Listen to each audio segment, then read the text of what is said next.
1212. Hi, it's Dwyer, gamblersadvisory.com.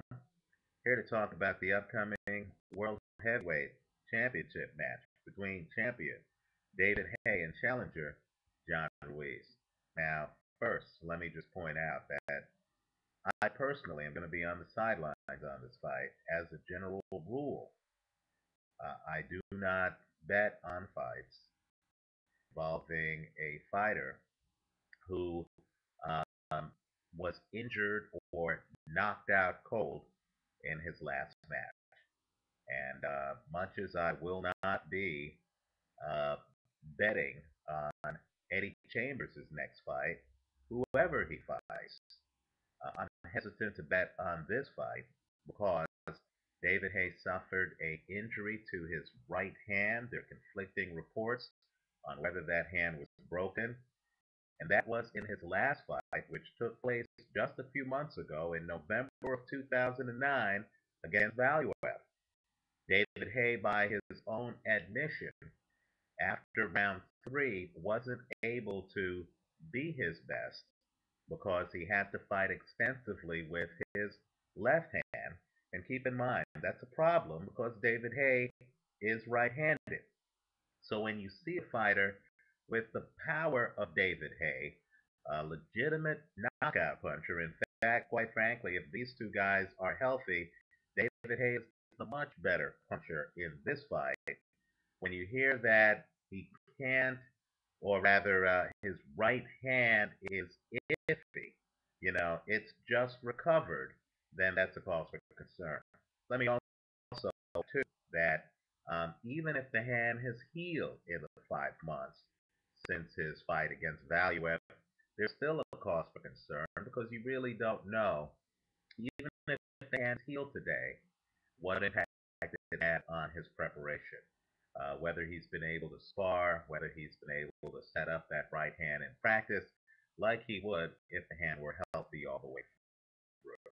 So I have concerns.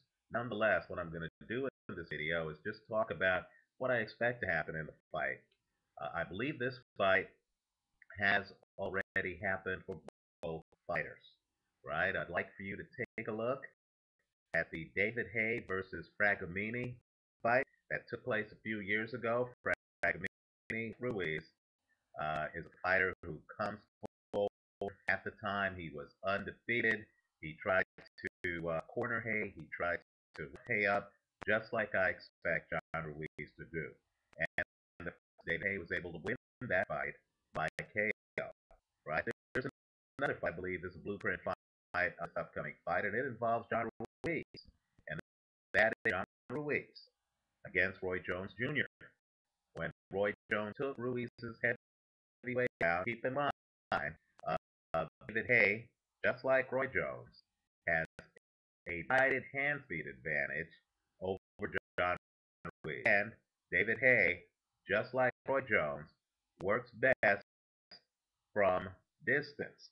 And David Haye, just like Roy Jones, when he wants, just like Roy Jones, actually has a pretty effective left jab.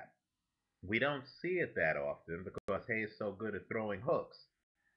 Just like Roy Jones is very effective throwing hooks, and Jones in most fights will lead with his left hook.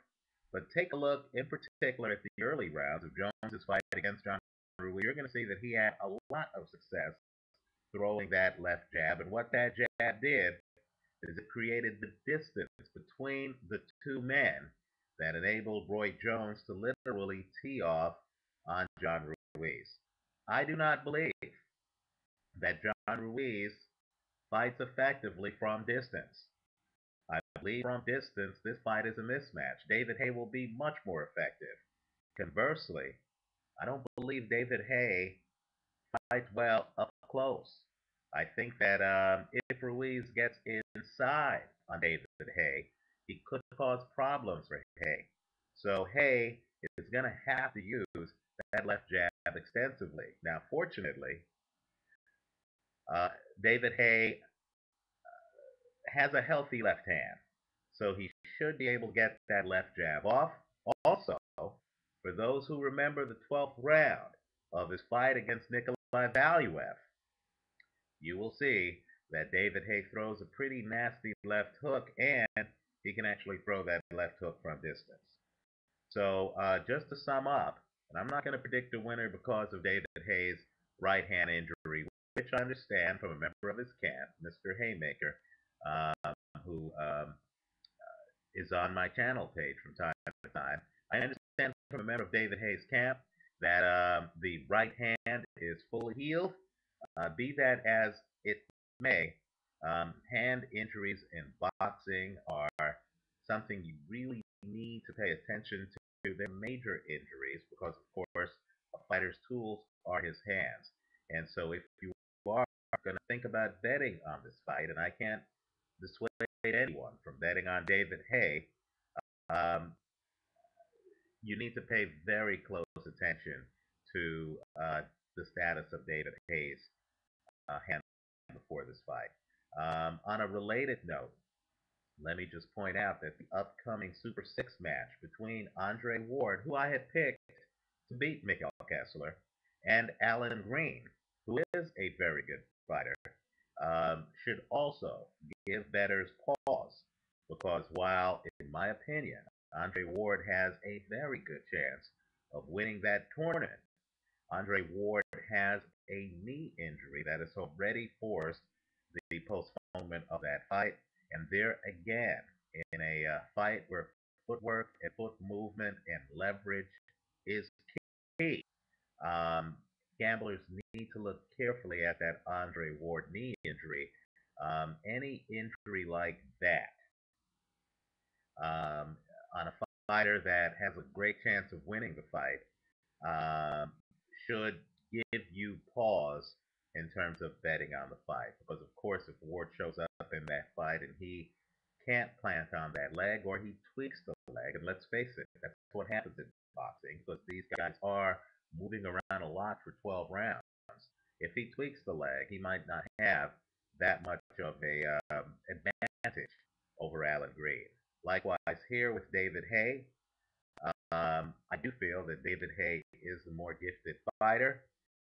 I do feel that David Haye has the hand speed and has the experience to handle John Ruiz. However, I'm on the sidelines because of his right hand injury. I believe a smart gambler would be too. If you're going to look at this fight, make sure you read the injury report. Make sure you listen carefully to what the fighters have to say. And I would even encourage you to try to find out what David Haye's sparring partners have to say about that right hand. This is Dwyer. Let us know what you think on the fight. I'm not making a formal prediction, but I recognize David Haye's gifts. Leave a message for us on gamblersadvisory.com. Let me know who you think's going to win the fight and why. Thanks for watching. Oh, also, one final note. John Ruiz has only fought once since 2008. He's in against a very fast-handed fight, and he's been relatively inactive. That should be a red flag. Thanks for watching.